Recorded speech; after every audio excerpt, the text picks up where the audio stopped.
Olá, ouvintes e leitores, sejam bem-vindos à nossa leitura bíblica comentada.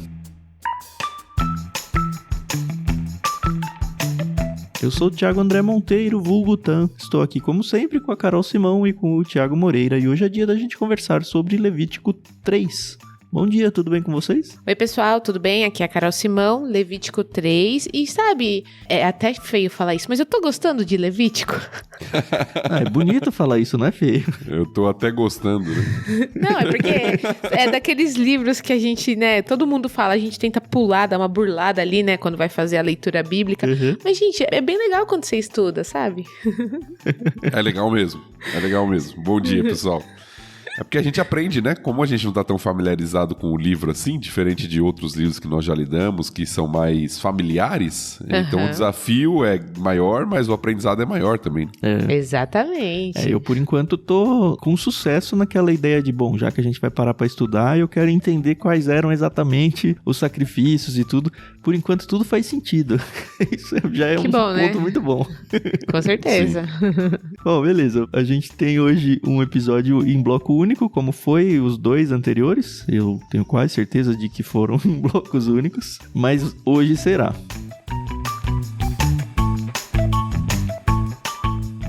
Olá, o meu nome é Jaqueline Muniz, sou da cidade de Londrina, localizado no norte do Paraná.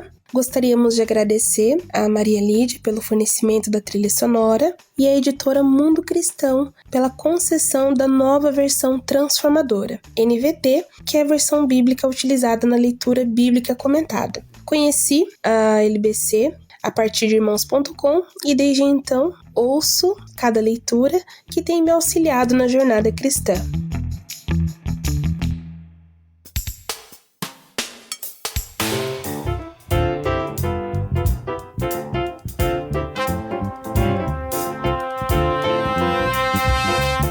Entrando então no bloco 1, quem vai fazer a leitura dessa vez sou eu mesmo. Vamos lá então. Levítico capítulo 3.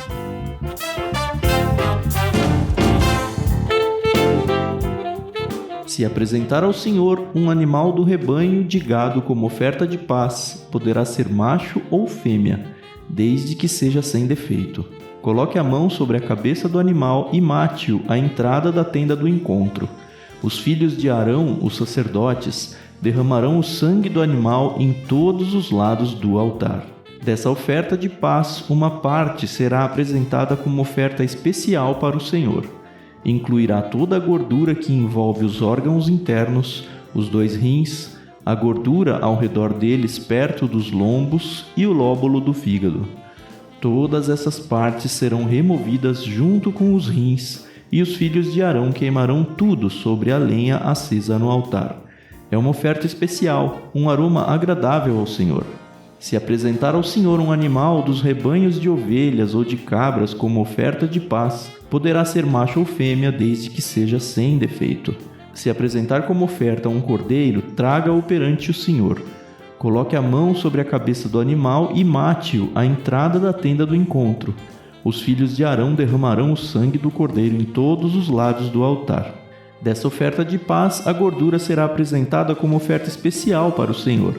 Incluirá a gordura da parte gorda da cauda, cortada rente à espinha, toda a gordura que envolve os órgãos internos, os 2 rins, a gordura ao redor deles perto dos lombos e o lóbulo do fígado.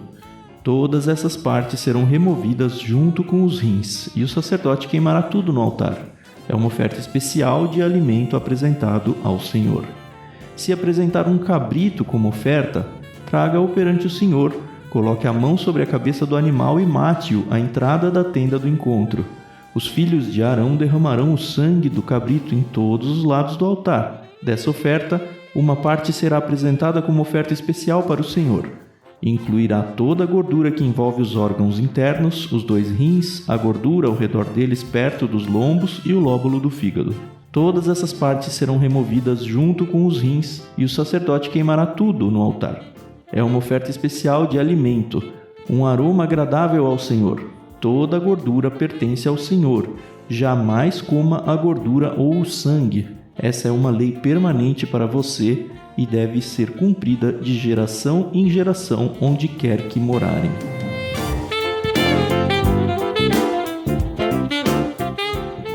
eles eram inteligentes, né? A gente, de novo, tem aquela coisa, né, do homem das cavernas.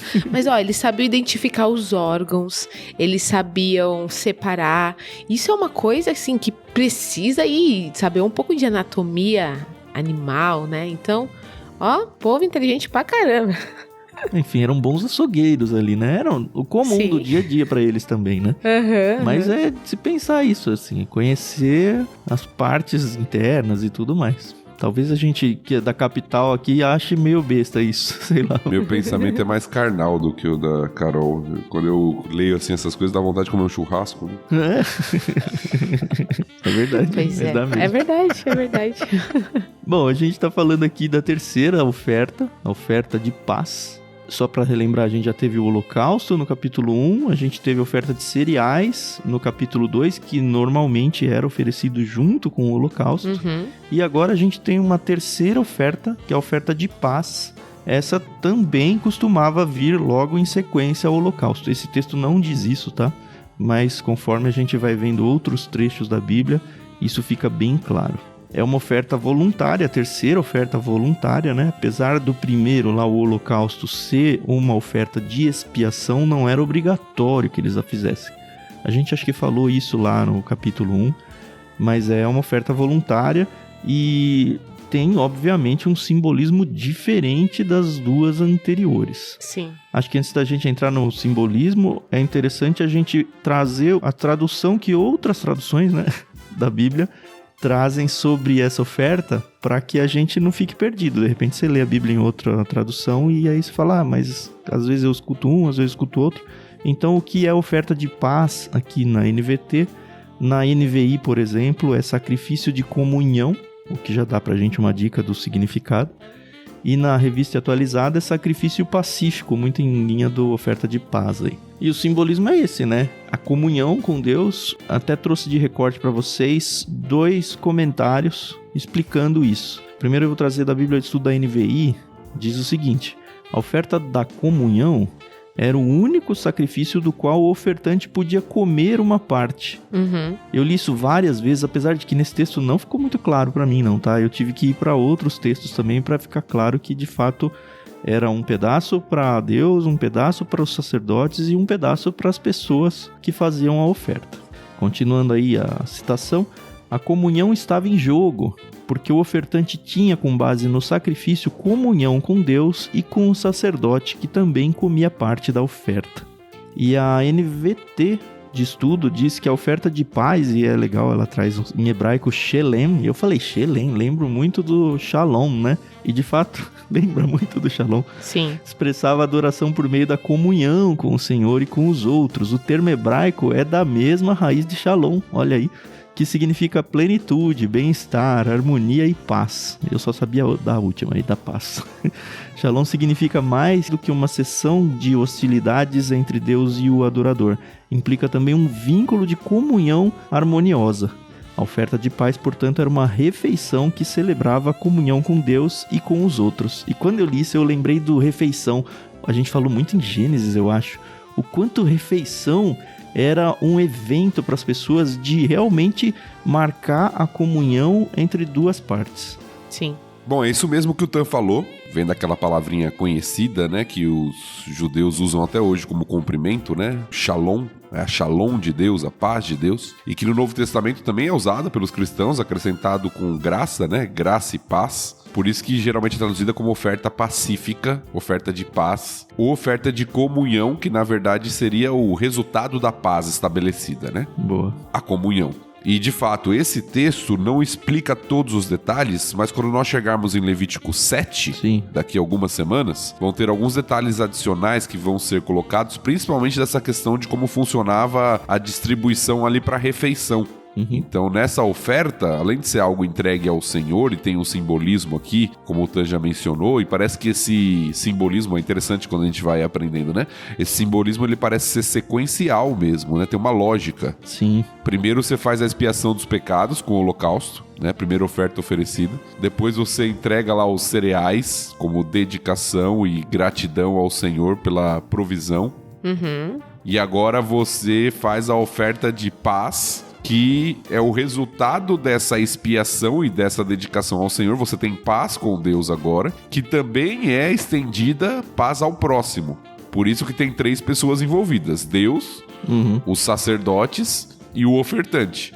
E o sacerdote meio que agindo como intermediário até entre Deus e o ofertante, né? Que era o papel do sacerdote. Sim, mas também com a comunhão estendida a ele. Isso. Ele também come. Então estabelece paz entre Deus e entre os homens. Um sacrifício que lembra dessa questão, né? Que simboliza isso de alguma forma. Sim, sim. Eu vi até um comentário que trouxe justamente essa ideia que o Thiago falou, afirmando que não é possível eu ter comunhão sem antes eu ter a expiação. Por isso essa importância da questão sequencial. Olha, isso assim vale até entre pessoas que brigaram. Você não vai sentar pra comer em grande amizade com alguém que tá brigado com você, sabe? Primeiro vocês têm que resolver a querela e aí depois vocês voltam a ter uma comunhão. Isso é um pouco assim, a gente pode fazer uma ligação com a Santa Ceia, por exemplo? Porque a gente tem que se examinar, né? Se a gente não tiver em comunhão, a gente não deve participar. E pra estar em comunhão, você tem que resolver seus problemas, né? Eu acho que nesse sentido, sim. Eu não tinha pensado nisso, mas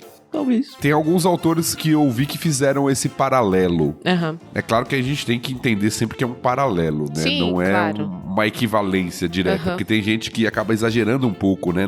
Nessas equivalências entre antigo e novo, fazendo algumas equivalências que eu particularmente não vejo diretamente. Aham. Mas como paralelo, e alguns fazem isso, sim.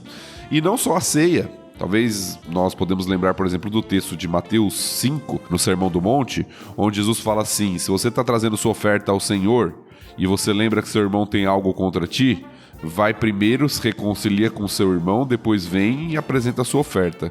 Ou seja, a sua comunhão afeta a sua adoração. Isso. Então precisa ser resolvido, Sim. né, o problema ali, né, a inimizade, a questão antes da oferta ser apresentada, né? E, assim, por mais que a gente não tenha nos dias de hoje ofertas de animais e tudo, eu acho que é um bom princípio até para nossa adoração dominical. Não necessariamente só a ceia. Recentemente, por exemplo, nem sei se devia contar isso, mas enfim, vocês são casados também. Uma vez eu tava indo pra igreja e aí teve uma mega discussão no carro, na família e tudo. E chegamos lá e, cara, ninguém conseguia prestar atenção no culto, ninguém conseguia cultuar. Por quê? Porque a gente brigou, sabe? Uma coisa besta, sabe? É. E tá aqui desde o início, sabe? Deus ensinando o povo a adorá-lo e falou: olha, primeiro vocês têm que resolver os problemas. Em primeiro ponto, você e Deus, né? Seus problemas com Deus, que é o que o holocausto fazia, mas se estende também, porque senão não tem como ter uma comunhão e se não tem essa comunhão, não tem como ter uma adoração coletiva. E eu li em alguns comentários que essa oferta... Lembrando que o holocausto era uma oferta diária, né? Aham. Isso 2 vezes por dia, né? Uma de manhã e uma tarde. Isso. Todo dia tinha a oferta do holocausto. Essa aqui não, era uma oferta voluntária. Ou seja, a pessoa levava quando... Ela tinha 3 motivos, a gente vai falar daqui a pouquinho. 3 razões para essa oferta ser dada, né? Certo. Mas dizem, né, alguns comentaristas disseram que esta oferta de comunhão era feita, aquela parte que era queimada para o Senhor, as partes lá que a gente vai falar daqui a pouquinho, descrever certinho, essa parte era queimada em cima da oferta do holocausto. Só a NVT que tirou isso daí, viu? Porque em outras traduções isso tá bem explícito. Isso aí tá no versículo, deixa eu pegar aqui. 5, eu acho. Exatamente. E os filhos de Arão queimarão tudo sobre a lenha acesa no altar. Essa é a NVT. Você tem a NVI aí ou qualquer outra fácil, Thiago? Na NVI diz assim: os filhos de Arão queimarão tudo isso no altar em cima do holocausto que está sobre a lenha. Isso. Acho que tem que ser, enfim, se é depois da expiação, não dá pra pôr por baixo, né? Porque foi colocado o holocausto primeiro. Eu vi alguns comentários, é que a gente não gosta de trazer muitas chatices de estudos pra vocês, mas dá pra ir nos originais e perceber que a palavra ali é realmente o holocausto e tudo. E realmente traz essa ideia, olha, queima tudo em cima do holocausto.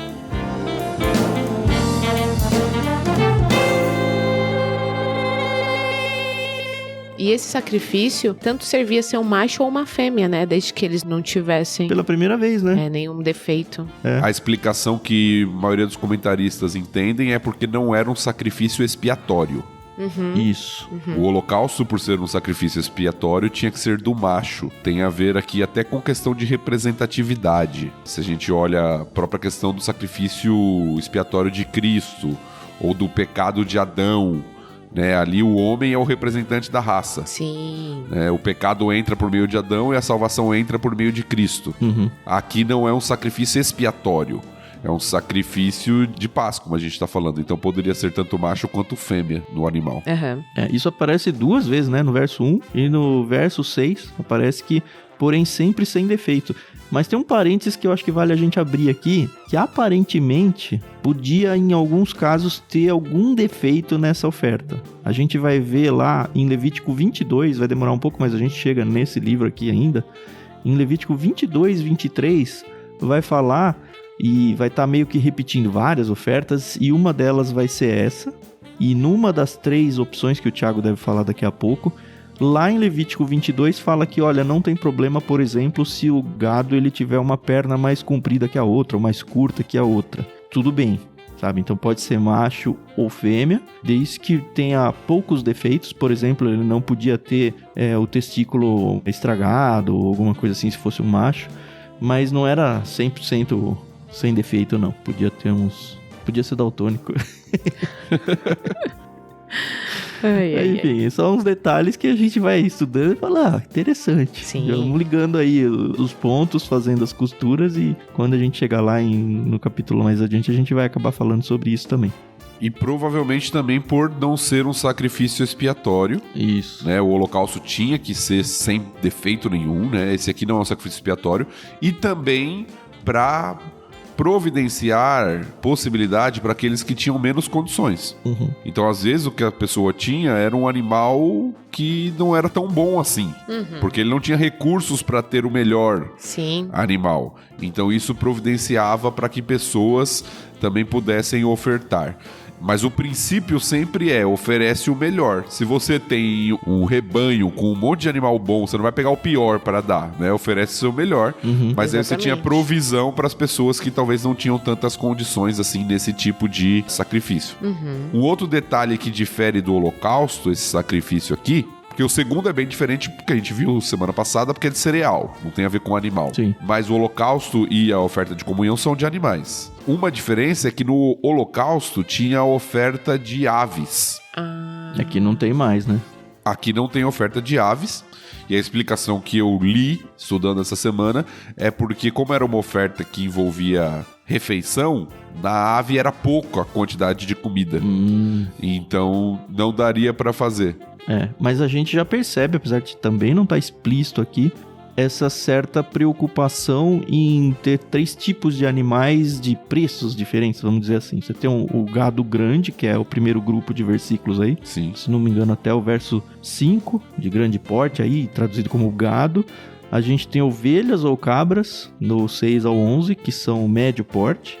E a gente tem o cabrito, que é um filhote da cabra que tá na lista do médio porte aí, que é então de pequeno porte, com certeza de menor valor aí, do 12 até o 16. Exato. Então a preocupação financeira até de, todo mundo tem que fazer parte desse ofertório aqui, desse sacrifício também.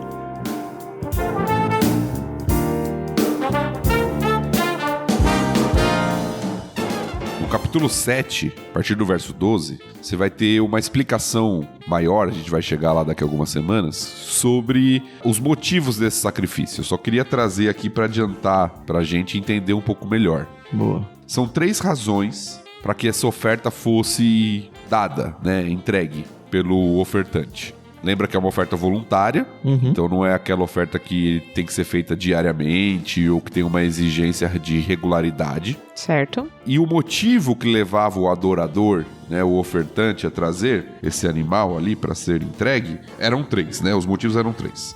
Poderia ser uma oferta de confissão, né? Ou seja, confissão de um pecado ao Senhor, de algo ali ao Senhor, e buscando novamente a comunhão, né? O restabelecimento da comunhão, da paz. Poderia ser uma oferta voluntária, então a pessoa deseja, sentiu no coração, quer adorar ao Senhor, ela vai lá e faz essa oferta. Ou uma oferta para cumprir um voto. Sim. Então a pessoa fez um voto ali ao Senhor, tal, e ela apresenta essa oferta. Promessa, então esses são os 3 motivos, isso. Os 3 motivos ali que em Levítico 7 são apresentados para a apresentação dessa oferta que é chamada de oferta pacífica.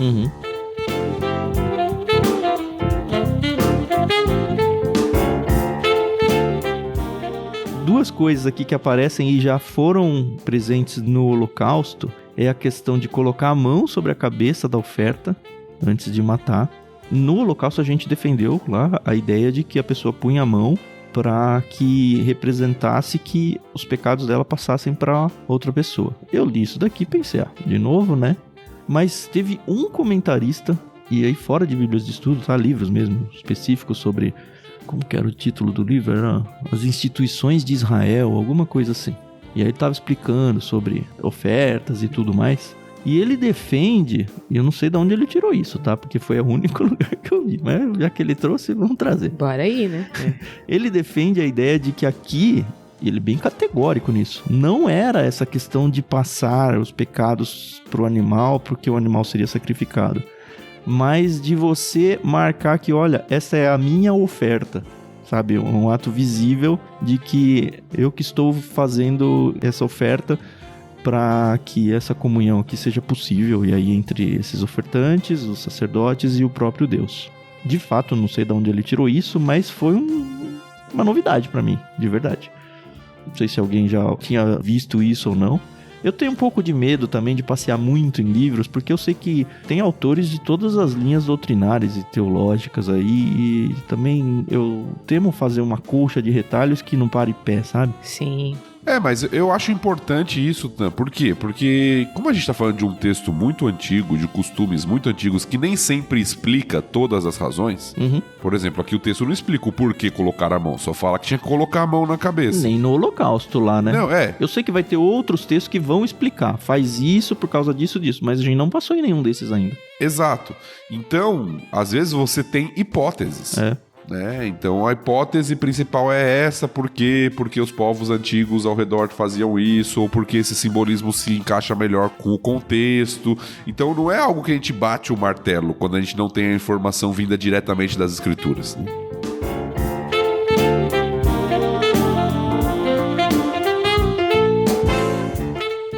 E a segunda coisa que poderia cair na mesma situação aí, a gente já viu o derramamento do sangue no Holocausto, repete aqui, inclusive com o sacerdote derramando o sangue das 3 ofertas aqui, dos 3 tipos de animais em volta do altar, só que agora aparece a gordura.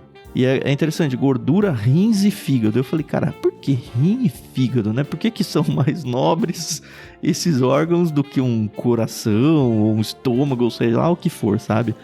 E, de novo, se a gente for correr atrás de simbolismos da época, a gente talvez encontre sim uma resposta. Teve uma das bíblias de estudo que disse o seguinte: os israelitas consideravam os rins os órgãos do entendimento. Ele até traz uma coleção de versículos aqui.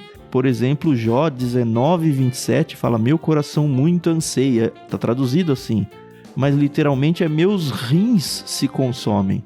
Então o que hoje a gente fala, meu coração, na época eles falavam, meus rins. Então o simbolismo para os dias de hoje seria o coração, mas lá não, lá era o rim. Só complementando o que o Tan falou, para o judeu, essa parte dos rins, ou das versões mais antigas das entranhas, isso, é a sede das emoções. Então eu brinco, que a declaração de amor do judeu ortodoxo seria: eu te amo do fundo dos meus rins, não do fundo do meu coração. Você tem versículos bíblicos nas versões mais antigas que falavam: se há entre vós entranhados, sim, afetos e misericórdias, que a ideia é de algo que vem lá das entranhas, Então essa ideia, do rim como algo profundo e de dedicação genuína. Ele me gerou a maior dor que eu já vivi na vida, A tal da maldita pedrinha no rim.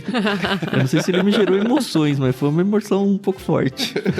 Não foi uma emoção positiva, Mas assim, é um negócio que se ninguém contar pra gente, você fala, por que rim? E o fígado também tem, O fígado representava vida e vitalidade. E aí ele traz, por exemplo, Provérbios 3:23 e Lamentações 2:11, que está traduzido como espírito para nós, mas na verdade é fígado. Aí trazendo essa ideia da vida. Sim. E aí ganha um contexto, pelo menos um colorido muito mais interessante na história aí, de falar, beleza, Deus quer o sangue, a gordura, o rim e o fígado. Eles entendiam o significado disso. Essa que é a questão. Por mais que nós aqui a gente não entenda hoje, eles entendiam. E a gente já falou que o sangue representa a vida também, né? Sim. E a gordura aqui, provavelmente também, porque ela é proibida no consumo do homem, né? Toda a gordura pertence ao Senhor, tá no 16 que a gente leu, né? Muitos afirmam que a gordura era considerada uma das melhores partes do animal. Até hoje, nos churrascos, as pessoas pensam isso. Isso, então geralmente... tem gente que não gosta muito, né? Eu particularmente gosto. Eu não.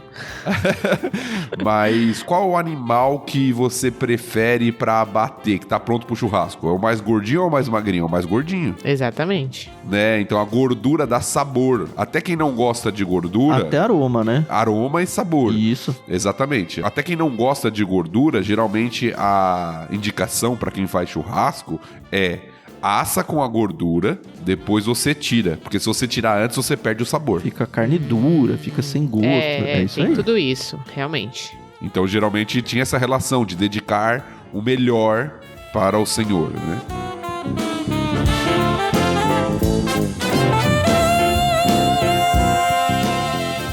A gente tem as 3 partes aqui repetindo, né? Ó, oferta do gado, blá blá, ó, faz isso, mata na frente, põe a mão, tira o sangue em cima do holocausto. Apesar dele não repetir essa palavra aí em cima do holocausto nos outros 2, dá a entender que é igual. E aí nos outros 2, de novo, assim, é um texto curto de 17 versículos, né, que a gente leu, mas basicamente são 3 grupos iguais de versículos, a menos do último lá que já fala: jamais coma gordura ou sangue, essa é uma lei permanente para você e deve ser cumprida de geração em geração onde quer que morarem.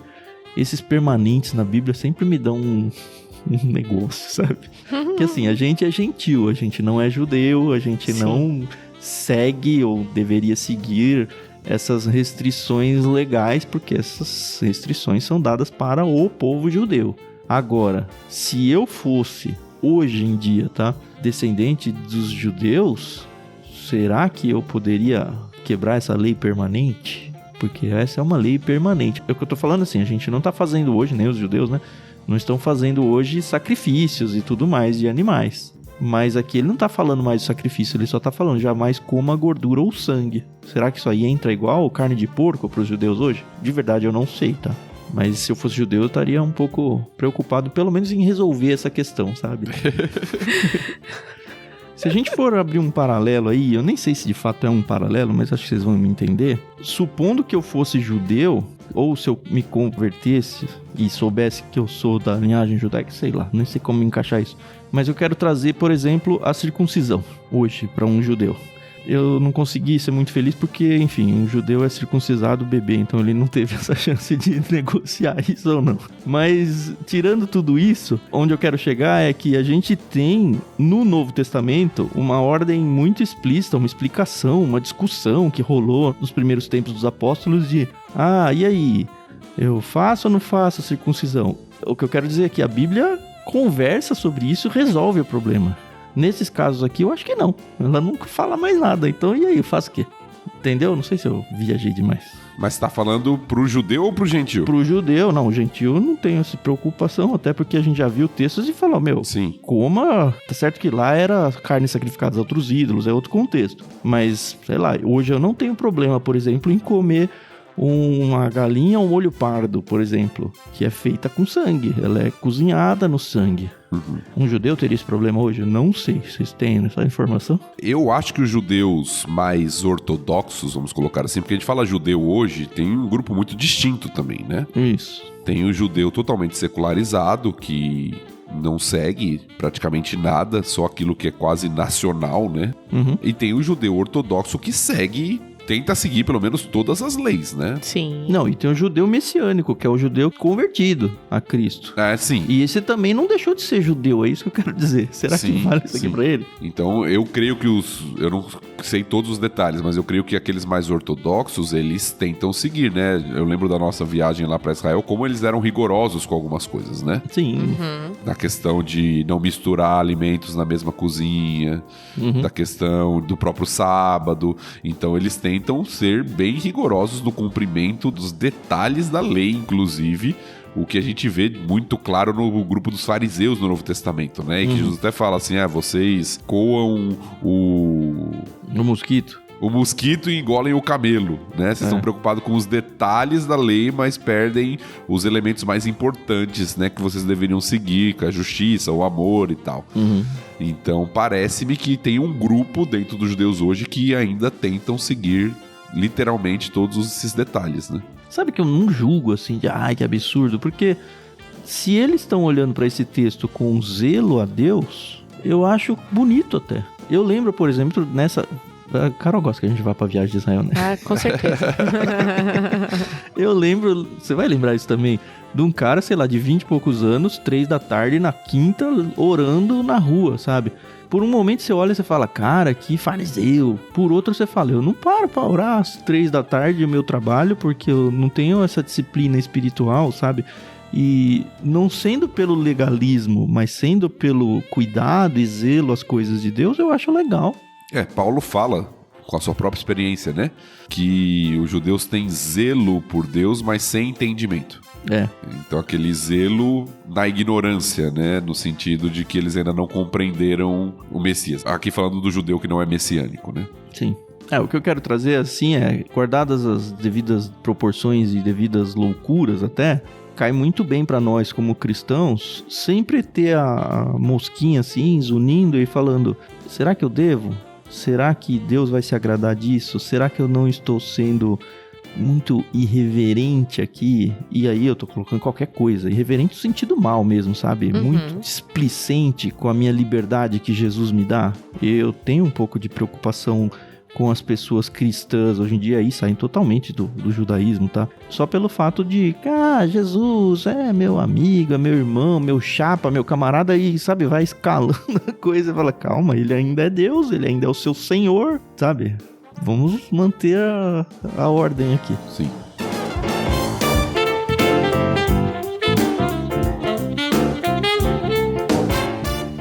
Deixa eu só dar alguns exemplos antes da gente ir para a conclusão aí. Deixa eu só dar alguns exemplos bíblicos dessas ofertas. Você tem, por exemplo, o Salmo 56, diz assim, versículos 13 e 14. Ó Deus, cumprirei os votos que fiz. Eu oferecerei ofertas de ação de graças a ti, pois livraste minha vida da morte e meus pés de cair, para que eu ande diante de Deus na luz da vida. Então aqui o Salmo 56 fala de uma oferta de cumprimento de voto. Que você falou, é isso mesmo. Exato, que era um dos motivos dessa oferta pacífica, né? Eu vou cumprir os votos que eu fiz porque o Senhor me livrou, né? É a expressão que está sendo dada aqui no Salmo. Outra oferta pacífica conhecida, talvez a mais conhecida das Escrituras, encontra-se lá no nascimento de Samuel, em 1 Samuel 1. Quando Ana faz um voto ao Senhor, e aí Deus atende o pedido dela. Que legal. Faz com que ela fique grávida. Aí ela volta 3 anos depois, com o menino já desmamado, e lá ela oferece, ela faz uma oferta. Sim. Né? Uma oferta de cumprimento de voto. Provavelmente também era essa oferta pacífica aqui. Então, quando você vê oferta de cumprimento de voto, geralmente é essa oferta que a gente tá lendo aqui em Levítico 3. Tem mais uma aí que eu achei que você ia falar e não falou, Thiago. Qual? Quando Salomão faz a dedicação do templo, que ele termina de construir, isso está em 1 Reis 8. Tá? Eu vou ler a partir do verso 62. Então o rei e todo Israel ofereceram sacrifícios ao Senhor. Salomão apresentou ao Senhor uma oferta de paz. Essa aí, ó. Sim. De 22 mil bois e 120 mil ovelhas. E aí as duas primeiras, aí o boi, o gado grande, né? E a ovelha, o gado de médio porte aí. Sim. Inclusive com uma quantidade muito maior de bois, né? Assim, o rei e todo o povo de Israel fizeram a dedicação do templo do Senhor. Aqui nesse caso... Mega comunhão, né? Mega comunhão, e nesse caso aqui não parece ser cumprimento de voto, parece ser oferta voluntária. Isso. Eu tô dedicando o templo ao Senhor, então eu tô de forma alegre, voluntariamente, colocando aqui, ofertando, reconhecendo que se a gente conseguiu fazer essa obra é porque o Senhor é aquele que nos deu capacidade para isso, né? Inclusive no 64, seguindo, aparece os 3 que a gente já passou, olha só. Naquele mesmo dia, o rei consagrou a parte central do pátio em frente ao templo do Senhor. Ali apresentou holocaustos, ofertas de cereal e a gordura das ofertas de paz. pois o altar de bronze na presença do Senhor, que é onde devia ser feito isso, né? Era pequeno demais para tantos holocaustos, ofertas de cereal e gordura das ofertas de paz. E aí é muito legal o que a Carol falou, né? Nossa, sabe o que eu tô gostando? As coisas vão ligando, assim, você fala, olha, tava lá o tempo todo, eu que nunca prestei atenção. Exatamente. Eu que nunca li, né, direito. Essa que é a questão, né?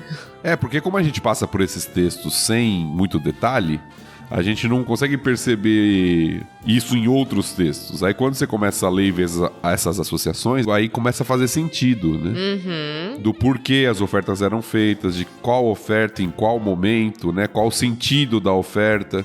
Os propósitos, né? Essa que é a intenção, né? A intencionalidade. E sempre houve, né? Porque a oferta de holocausto é uma oferta aparentemente mais de contrição. Sim. É a expiação dos pecados. A oferta de comunhão ou de paz é um elemento já de alegria. Isso. Porque os pecados já foram perdoados, né? E agora eu tenho comunhão restabelecida com Deus e com o meu próximo. Por isso que tem banquete, por isso que tem uma celebração. Uhum. É gratidão, um voto cumprido, é uma oferta voluntária por causa de uma bondade de Deus. Então, geralmente eram ofertas que traziam mais a ideia de festa, de celebração. Eu lembro do texto de Neemias, se eu não me engano, quando o povo volta para a terra, Neemias mesmo, e aí lê a lei, né? Esdras, o sacerdote, lê a lei perante o povo e o povo começa a chorar. Uhum. Porque eles enxergam a diferença, a distância que eles estão da lei.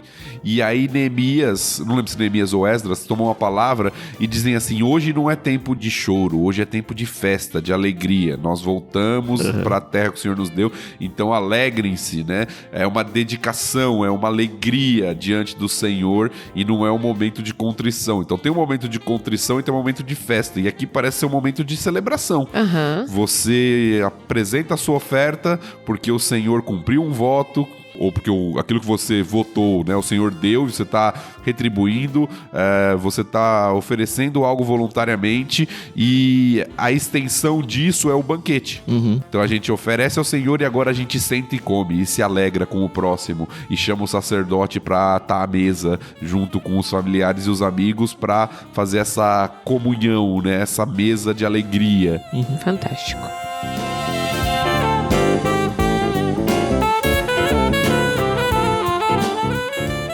E só um asterisco que eu já devia ter trazido antes, mas acabou se perdendo nas minhas anotações aqui, mas não queria perder porque é mais um desses detalhezinhos que você fala, um dia eu vou lembrar disso.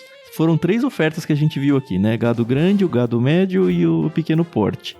Vocês perceberam que só no médio tem o tal do incluirá a gordura da parte gorda da cauda, cortada rente à espinha, toda a gordura que envolve os órgãos internos? Eu falei, por que só essa que eu dou a cauda e dos outros não? E aí tem, na NVT mesmo diz tudo, os cordeiros dessa parte do antigo Oriente Próximo tinham caudas grandes e gordas que eram queimadas no altar com o restante da gordura. Então aparentemente os próprios animais desse grupo de animais aqui, eles eram os únicos que tinham gordura assim na cauda.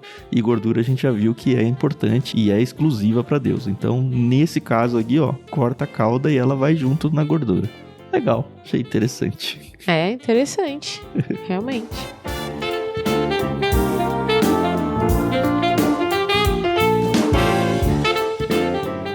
Eu acho que a gente não pode terminar o episódio sem fazer um paralelo, novamente, à obra de Cristo.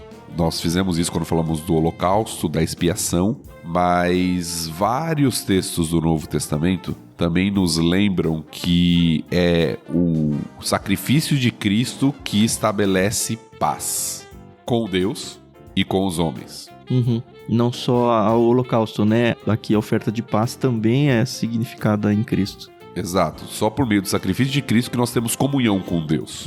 Bem. Só por meio do sacrifício de Cristo que nós temos paz com Deus e com as pessoas. Efésios 2, a partir do verso 11, vai falar dessa paz, do muro de inimizade que foi derrubado entre judeus e gentios, porque Cristo é a nossa paz. E Ele evangelizou paz, né? Ele trouxe as boas novas de paz para os relacionamentos humanos. Então, esse sacrifício, de alguma forma, também simboliza o sacrifício de Cristo, no sentido que só é possível ter paz com Deus e paz com o meu semelhante por causa da obra de Cristo na cruz. Amém. Jesus aí significando mais uma vez. A gente já viu ele como holocausto, ele como o pão da vida. Olha só. Agora ele como o sacrifício de paz entre Deus e os homens. Será que ele vai passar em todos os sacrifícios? Nunca prestei atenção nisso, mas agora estamos com a antena ligada aqui, né? Agora tudo mudou, né? Não, é muito bom, porque tudo aponta para Cristo, né? Com tudo certeza. que os judeus faziam ali apontava para Cristo desde o início. O autor aos Hebreus vai fazer muito essa relação, né? Falando que os sacrifícios eram sombras de uma realidade maior, né? Uhum.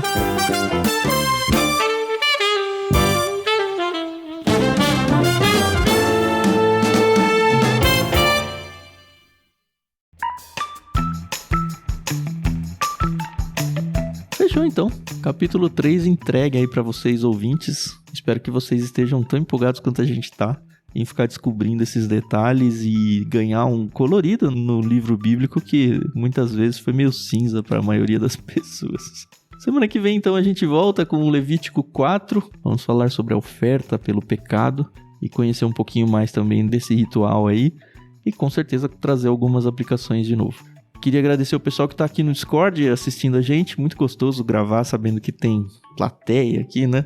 Então sejam sempre bem-vindos para estar com a gente toda vez que a gente gravar. Se você não sabe do que eu tô falando ainda, a gente faz a transmissão de todos os episódios no Discord. É um espaço aberto e gratuito para todo mundo vir assistir a gente e também compartilhar leituras coletivas que a gente está sempre organizando por ali, tá? Para fazer parte é só, obviamente, instalar o aplicativo, né? E acessar bit.ly/leitura coletiva. E se você gosta do LBC e quer se envolver e abençoar o projeto e bancar a produção dele, você pode fazer isso de 3 formas. Uma é sendo um apoiador no Catarse, só acessar catarse.me/ictus.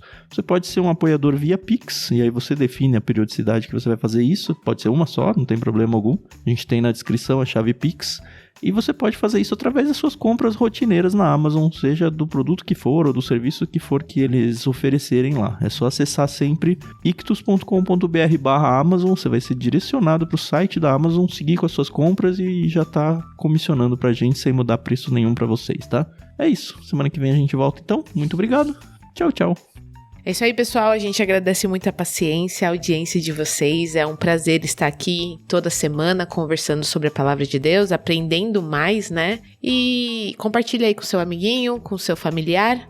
E a gente se ouve no próximo episódio. Até mais. Até mais, pessoal. Muito bom. Levítico 3, nos ensinando sobre comunhão, sobre ofertas ao Senhor, sobre dedicação da nossa vida, sobre ser voluntário e alegre ao oferecer nossa adoração ao Senhor e que isso se redunde em prática aí no nosso contexto, no nosso culto, na nossa adoração diária ao Senhor. Deus te abençoe e até semana que vem.